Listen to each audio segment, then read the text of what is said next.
एक दो तीन జై హనుమాన్ జై శ్రీరామ్ అన్న.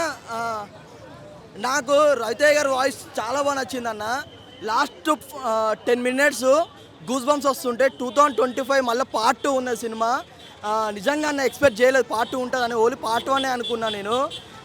అంటే ఒక 10 నిమిషాలకు ఒకసారి 5 నిమిషాలకు ఒకసారి మన గూస్ బంప్స్ వస్తూనే ఉంటాయి అన్న. అంటే ఒక కామన్ మ్యాన్కి ఒక పవర్స్ వస్తే ఎలా ఉంటుందో అది చూపించారు. అంటే ఒక మనిషికి నిజంగా ఏం తెలియని ఒక వ్యక్తికి ఒక కామన్ మ్యాన్కి ఒక పవర్స్ వస్తే ఎలా ఉంటుందో చూపించారు. నిజంగా గూస్ బంప్స్ వచ్చేసినాయి. గిడసిన క్యారెక్టర్ కానీ తేజ గారు అయితే అసలు నెక్స్ట్ లెవెల్ చేశారు. ప్రశాంత్ వర్మ డైరెక్షన్ సూపర్ ఉందన్న. అసలు ఆల్రెడీ ఇంతమంది చూసినాం మనము.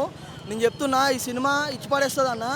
స్పైడర్ మ్యాన్, బ్యాట్మ్యాన్, గిట్మ్యాన్ ఏం లేదు. ఓన్లీ హనుమాన్ హనుమాన్ హనుమాన్ జై శ్రీరామ్. సెట్ అయిందన్న. చాలా బాగుంది సినిమా అన్న. 5కి 5 ఇస్తా అన్న. అక్క నిజంగా చెప్తున్నా, చాలా అంటే చాలా బాగుంది మూవీ. జై శ్రీరామ్ అక్క. ఫస్ట్ ఆఫ్ ఆల్ నిజంగా ఆదిపురుషుతో ఒక హనుమంతుడిని దీంట్లో చూసా. అంటే ఆల్మోస్ట్ అందులో కూడా ఓకే, బట్ ఆదిపురుషు కంటే ఈ సినిమా బెటర్. అంత మంచిగా అనిపించింది. ఒక డిఫరెంట్ డైరెక్టర్ అంటే ప్రశాంత్ వర్మ. సీరియస్లీ నిజంగా చాలా అంటే చాలా బాగా తీసిండు. నాకు బాగా నచ్చింది సినిమా. అండ్ తేజకు సెట్ కాదేమో అనుకున్నాం కానీ వేరే లెవెల్గా సెట్ అయింది. బ్లాక్ బస్టర్ అక్క సినిమా అయితే. నాకు బాగా నచ్చింది సినిమా. అదే అంటున్నా, అందుకే నేను అక్క అంటున్నా నేను. అప్పటి నుంచి అక్క ఎందుకు ఆ సినిమా గుర్తుకొచ్చి మైండ్లో అట్లనే ఉంది. కానీ క్లైమాక్స్ ఒక 25 minutes క్లైమాక్స్ వేరే లెవెల్. అది మస్తు అనిపించింది సినిమా అయితే నాకైతే. సినిమా మొత్తం హనుమాన్దే బ్రో. హనుమానే నడిపిస్తాడు సినిమాలో అంతా. ఏది రెండు నువ్వు ఏదనుకుంటే అది. జై శ్రీరామ్ అంతే బ్రో. అంతకు మించి ఏం చెప్పను. హనుమాన్ అంతే. నాకు నచ్చిన షార్ట్సా ఆ కెమెరా ఆంజనేయుడు కనిపిస్తాడు చూసినా బ్రో హనుమంతుడు. అది వేరే లెవెల్. ఇంకోటి క్లైమాక్స్తో 25 minutes అన్నది చూసినావా, అది ఇంకా వేరే లెవెల్. మీరు థియేటర్కి వచ్చి వాచ్ చేయండి సినిమా. ఈ సంక్రాంతికి ఒక వేరే లెవెల్ సినిమా హనుమాన్. అమ్మో అది ఇంకా చెప్పాల్సిన అవసరం లేదు. గెటప్ సీన్ అనే ఏ గెటప్ వేసినా వేరే లెవెల్. ఇంకోటి చెప్పాలంటే ఇందులో చాలామంది టిక్టాకర్లను చూపెట్టారు. మన రాకేష్ మాస్టర్ కానీ, ఆ లాఫింగ్ స్టార్ కానీ, ఇంకోటి సునిశ్చిత్ కానీ, వీళ్ళందరినీ బాగా కామెడీగా వాడుకున్నాడు. అదొక మంచిగా అనిపించింది. రాకేష్ మాస్టర్ క్యారెక్టర్ బాగుంది బ్రో. మీకు ఇంకోటి చెప్పనా, 2025లో హనుమంతుడు చిరంజీవి. అది అంతకుమించి చెప్పలేను. వేరే level bro. Thank you so much. Love you. Thank you అన్న. సినిమా గురించి ఎంత చెప్పినా తక్కువే అన్న. ఎందుకంటే ముందు సినిమా కన్నా నేను ప్రశాంత్ వర్మని పొగడాలనుకుంటున్నాను. ఎందుకంటే మైథలాజికల్ కాన్సెప్ట్ని తీసుకొని ఎవరికి మనోభావాలు దెబ్బతీయకుండా ఒక సూపర్ హీరో కాన్సెప్ట్. ఇప్పుడు అవెంజర్స్ ఇవన్నీ ఎన్నో సూపర్ హీరోలు వచ్చి ఉంటాయి, అవన్నీ సైన్స్వాదంగా వచ్చాయి. కానీ ఇది మైథలాజికల్తో తీసుకుని ఎటువంటి ఎవరిని ఇబ్బంది పెట్టకుండా ఒక ట్విస్టులతోటి ఎంత ఎలివేషన్ అంత ఎలివేషన్ ఇచ్చారన్న. ఈ హనుమంతుడికి ఇచ్చిన ఎలివేషన్ ముందు ఎంత పెద్ద స్టార్ హీరోకి ఇచ్చిన ఎలివేషన్లు పనికిరావన్న. అంత బాగా ఇచ్చాడు బ్రో. ఆదిపురుష్ కంటే ఇది బెటర్ బ్రో. నువ్వు ఒకటివి, నువ్వు దీని గురించి చెప్తావు, నువ్వు మళ్ళీ ఆదిపురుష్ తీస్తావు బ్రో. అది అప్పుడే పనికిరాలా, దీంతో కంపేర్ అసలు పనికిరాదు. చెప్తున్నా కదా, దీని ముందు అసలు వేరే మన బోండంగానే ఆ ఓంరాజ్ గారి ముందు దీన్ని చూపించాను అన్న. ఇదన్నా విఎఫ్ఎక్స్ అంటే అన్న, ఇదన్నా మైథాలజీ అంటే అన్న ఇలానే తీయాలని చెప్పండి అన్న.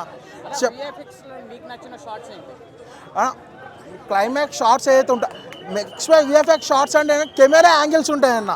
హనుమంతుడు రిఫరెన్స్ వచ్చినప్పుడల్లా కెమెరా యాంగిల్స్ చూపిస్తాడు. మంచు కొండలోంచి వెళ్తూ అన్నీ ఆ మూమెంట్స్ కూడా చాలా బాగున్నాయి. కానీ అండ్ మనకి లాస్ట్ అండ్ సినిమాకి ఇంకొక ప్లస్ పాయింట్ ఏంటంటే రవితేజ గారి వాయిస్.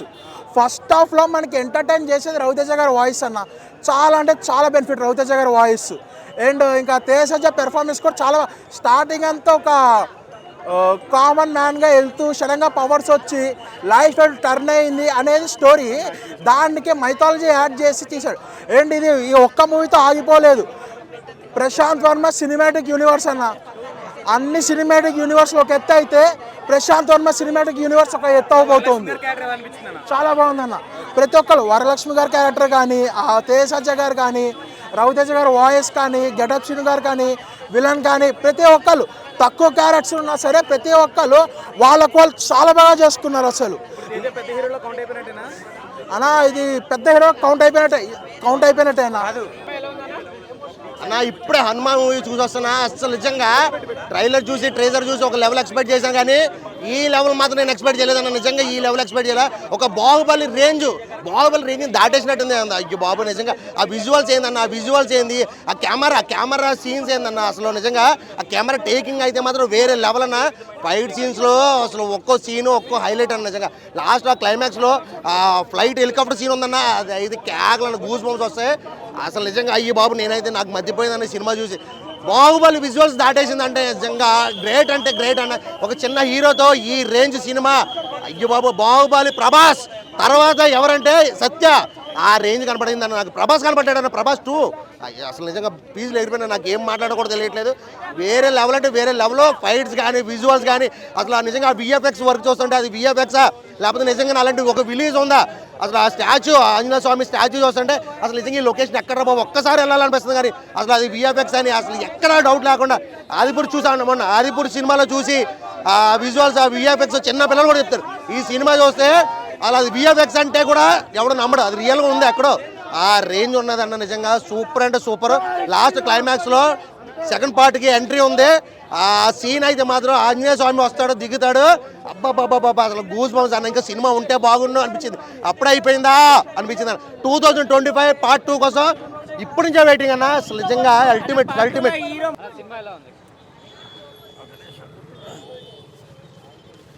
భయ్యా నేను ఇప్పుడే హనుమాన్ మూవీ చూశాను భయ్యా. It's a wonderful movie.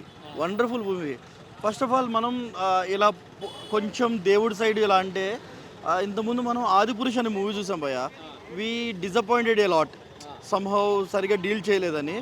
కానీ ఈ మూవీ భయ్యా హనుమాన్ ఆ పవర్ని కానీ ఒక సూపర్ హీరో ఎస్టాబ్లిష్మెంట్ కానీ సూపర్ భయ్యా. అండ్ క్లైమాక్స్ మనం ఊహించాం, అంత బాగుంది. ఇంకొకటి భయ్యా, యాక్చువల్లీ ప్రతి ఒక చిన్న విషయం చెప్తాను భయ్యా. లాస్ట్ క్లైమాక్స్లో హీరో దేవుడి మీద నిలబడతాడు. అంత ఇంటెన్స్ ఫైట్లో కూడా ఆ దేవుడి దగ్గర నిలబడినప్పుడు చెప్పులు లేకుండా హీరో నిలబడతాడు భయ్యా. అంటే ఒక డైరెక్టర్ విజన్ చూడండి, ప్రశాంత్ వర్మ విజన్ ఎంత, ప్రతి చిన్న పాయింట్ కూడా చాలా కేర్ఫుల్గా తీసుకొని చాలా బాగా ఎస్టాబ్లిష్ చేశాడు భయ్యా. అండ్ ఈ మూవీ ముందు నేను ఒక వీడియో చూశాను భయ్యా ప్రశాంత్ వర్మది. ఆయన చెప్పారు ఈ మూవీ హిట్ అయితే నేను ఒక యూనివర్స్ని సృష్టిస్తాను, లైక్ అవతార్ లాంటి మూవీస్ తీస్తాను అని చెప్పాడు భయ్యా. అందరూ ట్రోల్ చేశారు. దానికి ప్రశాంత్ ఒకటే చెప్పాడు, ఈ మూవీ చూడండి మీరు ట్రోల్ చేస్తే నేను యాక్సెప్ట్ చేస్తానని. కానీ భయ్యా సార్ నేనే కాదు సార్, ఎవ్వరు కూడా ఎక్స్పెక్ట్ చేయరు. ఇంత బ్యూటిఫుల్గా ఎంత బాగుందంటే సార్ మూవీ. మనం పెద్దోళ్ళమైనా సరే మూవీలో ఎంగేజ్ అయిపోతాం సార్.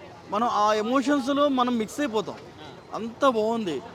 మా సన్ అయితే చాలా బాగా ఎంజాయ్ చేశాడు లాస్ట్లో క్లైమాక్స్లో. కన్నా ఎలా ఉంది కన్నా మూవీ? చాలా బాగుంది. నీకేం నచ్చింది? ఆ హనుమంతుడు వస్తారు కదా సార్, రియల్ హనుమాన్, ఆ సీన్ నచ్చింది. అవునా? ఇంకా గెటప్ సీన్ కామెడీ ఏమన్నా అనిపించిందా నీకు? నాకు కామెడీగా ఉంది, కొంచెం కామెడీగా అనిపించింది. సార్ ఇప్పుడు గెటప్ సీన్ క్యారెక్టర్ ఎలా అనిపించింది సార్? సార్ ఎవరు sir? Getup scene character sir getup scene character మనకు తెలుసు సార్. ఆయన బుల్లితెర కమల్ హాసన్ అని, ఆయన ఏ క్యారెక్టర్ ఇచ్చినా సరే దానిలో జీవిస్తాడు. ఇందు ముందు చూసుకుంటే సేమ్ కాంబినేషన్ మన జాంబిరెడ్డిలో ఉంది, సేమ్ క్యాస్ట్ రిపీట్ అయింది. బట్ ఆ ఫ్రెండ్లీ నేచర్ ఏమో కానీ ఒకరికొకరు క్యారెక్టర్లో చాలా బాగా ఎస్టాబ్లిష్ అయ్యాయి భయ్య. ఇక్కడే మనం రాకేష్ మాస్టర్ని మనం మళ్ళీ గుర్తు తెచ్చుకున్నాం భయ్య. ఆయన ఒక చిన్న క్యారెక్టర్ కనపడతారు, ఎక్కువ కనపడరు. But overall it's a decent. కొంచెం కథని టర్న్ చేసే ప్లేస్లో ఆయన ఉంటారు భయ్య. బ్రదర్ అండ్ సిస్టర్ బాండింగ్ భయ్య చాలా బాగుంది భయ్య, మంచిగా ఎస్టాబ్లిష్ చేశారు. అంటే ఫస్ట్ ఆఫ్ ఆల్ ఒక అంజనాద్రి అనే ఒక యూనివర్స్ని క్రియేట్ చేసి అందులో ఒక పల్లెటూరిని, అందులో ఎలా బంధాలు ఉంటాయి, అలా ఒక మదర్ ఫాదర్ లేని సిస్టర్ బ్రదర్స్ ఎలా ఉంటారు, ఒక రోగ్ బ్రదర్ని ఎలా హ్యాండిల్ చేస్తుంది సిస్టర్, అలాగే బ్రదర్ చేంజ్ అయ్యి ఒక సిస్టర్ని ఎలా చూసుకుంటారు, అది చాలా బాగుంటుంది. మధ్యలో ఒక చిన్న ట్విస్ట్ ఉంటుందండి, అది నేను చెప్పను, మీరు మూవీకి వెళ్ళి చూడండి. అది సిస్టర్ క్యారెక్టర్ గురించి ఒక చిన్న ట్విస్ట్ ఉంటుంది, అది మీరు వెళ్ళి చూడండి. మీరైతే movie ma'am that is very nice. మనం ఎక్స్పెక్ట్ చేయమండి. ఇంకోటి ఏంటంటే మనం క్యాజువల్గా మాట్లాడుకునే లాంగ్వేజ్. అంటే ఇప్పుడు ఎలా అంటే ఇదేంటి మామ అలా అంటాం కదా, సో సంథింగ్ అలా గూస్ బంప్ వస్తుందండి. చాలా బాగుంటుంది. ఆ ఫైట్ కూడా మనం ఎక్స్పెక్ట్ చేయం. చాలా బాగుంది. అంటే ఇంకోటి హనుమాన్ని చూపించిన sir last 15-20 minutes excellent sir, excellent. ఇంకొకటి సార్, రవితేజ గారి వాయిస్ మీకు చెప్పేది ఉందండి. Raviteja is already a performer. ఆయన వాయిస్ ఇచ్చిన మర్యాద రామన్ ఎలా ఉందో మనం చూసాం. సింక్ ఆయన ఎక్కడ తగ్గడు సార్. సిచ్యువేషన్ బట్టి ఆయన వాయిస్ మోల్డ్ చేయడంలో ఇక్కడ ఒక మంకీకి ఆయన వాయిస్ ఇచ్చారు. చాలా బాగా ఇచ్చారు సార్. చాలా అంటే చాలా బాగా ఇచ్చారు. హనుమాన్ సినిమా అసలు అనుమానమే లేదన్న. సినిమా అయితే చాలా చాలా బాగుంది బ్రో. అసలు ఇంత బెటర్గా ఉంటుందని నేను ఎక్స్పెక్ట్ చేయలేదు. ఏంటంటే 50 కోట్ల బడ్జెట్ అన్నప్పుడు విజువల్ వండర్స్ అసలుకి ఏం చూపిస్తారు అనుకున్నా. అసలుకి సినిమా చూసినాక అసలుకి 50 కోట్ల బడ్జెట్లో ఇటువంటి సినిమా తీయొచ్చా అనిపించింది బ్రో. దానికి తోడు ఏంటంటే మన రవితేజ గారు వాయిస్ ఓవర్ ఇచ్చారు వెనకాల నుండి. ఒక కోతి వెనకాల మాట్లాడతాడు. మనకి మర్యాద రామన్లో ఎలా ఉంటుందో దానికి డబుల్ ఉంది బ్రో. కామెడీ అయితే పీక్స్ అంటే పీక్స్ అని చెప్పొచ్చు. ఇంకోటి మనకి Varalakshmi Sarath Kumar character, Amod sister character, అది కూడా చాలా బెటర్గా చేసింది బ్రో. ఎస్పెషల్లీ హైలైట్ ఏంటంటే హనుమాన్ని గ్రాఫిక్స్ వరల్డ్కి ఒక్క ముక్కలో చెప్పాలంటే హనుమాను ఉండే లోకంలోకే తీసుకొని వెళ్ళిపోయాడు బ్రో డైరెక్టర్. ఆ విధమైన అసలుకి విజువల్ వండర్స్ అక్కడికి తీసుకొని వెళ్ళిపోయాడని చెప్పొచ్చు అనమాట. తేజ సజ్జ పర్ఫార్మెన్స్ అయితే ఎక్కడ తగ్గలేదు బ్రో. తీసాడనే చెప్పొచ్చు బ్రో. ఖచ్చితంగా ఫ్యామిలీతో కలిసి చూడండి. నాకు తెలిసి ఏంటంటే ఫ్యామిలీతో కలిసి మీకు చూస్తే మాత్రం ఖచ్చితంగా డివోషనల్గా, ఎమోషనల్గా, కామెడీగా మొత్తంగా కనెక్ట్ అయిపోతారు. ఈ రోజు నుంచి పండగ స్టార్ట్ అయ్యిందని చెప్పొచ్చు అనమాట. చాలా బాగుందండి. అసలు ఏంటంటే కామెడీగా మన ఇప్పుడున్న జనరేషన్లో ఎలా ఉంటారో బ్రదర్ సిస్టర్ కామెడీగా అదే కామెడీ తీసుకున్నారు. ఇంకోటి ఏంటంటే ఇంటర్వ్యూల తర్వాత ఒక టెంకాయలు తీసుకొని వరలక్ష్మి శరత్ కుమార్ ఫైట్ చేస్తారా, అదైతే మాస్ మెంటల్ అనే చెప్పొచ్చు. సముద్ర కానీ క్యారెక్టర్ కానీ ఏంటంటే చాలా చాలా బాగుందన్న. సినిమా ఎక్కడ తగ్గలేదు. గెటప్ సీన్ క్యారెక్టర్ కానీ చాలా బాగుంది. ఇంకోటి ఎస్పెషల్ హైలైట్ రాకేష్ మాస్టర్ ఉన్నాడు. అసలు చూసినప్పుడు ఆ సీన్స్ కొద్దిగా డిసప్పాయింట్ అయిపోయా. బతుకుంటే బాగుండరా ఆయన అనిపించింది అనమాట. ఏంటంటే మనకి యూట్యూబ్లో ట్రెండింగ్ కదా, అదే కామెడీ తీసుకున్నారన్న. యూట్యూబ్లో ఏ కామెడీ చేస్తాడో అదే కామెడీ తీసుకున్నాడు. అదైతే నాకు చాలా బెటర్గా నచ్చింది బ్రో. హనుమాన్ అన్న జై హనుమాన్ కాదు, హనుమాన్ అయితే చాలా బాగుందన్న. అసలు సినిమా అయితే ఎక్సలెంట్ ఉంది. ఎక్కడ బోర్ కొట్టలేదన్న. విజువల్ వండర్స్ కానీ, screen play, direction, background music ఎక్కడ అసలుకి ఆ గ్రాఫిక్స్ అన్న నిజంగా ఆడెవడో ఓం రావుత్ గారు తీసినది కదా, అంతా ఆగుడు లేపిండే. అదే ఇప్పుడు చూడండి ప్రశాంత్ వర్మని చూడండి, వర్తబుల్ అసలు యాక్షన్ సీన్స్ కూడా చాలా మంది తేజ ఇంత చిన్న ఏజ్లో కూడా ఇంత మంచి బెస్ట్ యాక్టింగ్ అనిపించింది నాకైతే. ఇంకోటి ఏంటంటే వరలక్ష్మి శరత్ కుమార్ కూడా దీనికి చాలా ప్లస్ పాయింట్. ఆమె అసలు మామూలుగా నెగిటివ్ రోలే చేస్తారు, దీంట్లో పాజిటివ్ యాక్షన్ తమ్ముని కోసం చేసే సీన్స్ అయితే చాలా. కానీ కోటిని ఒకటి ఏడుపు వస్తుంది ఏడుపు వస్తుందా, ప్రతి ఒక్కటి ఏడుస్తాడా లాస్ట్ ఎమోషన్స్ అయితే. అదా ఏదన్నా ఎమోషన్ అలా థియేటర్ నుంచి ఏడ్చుకుంటూ వచ్చినారు.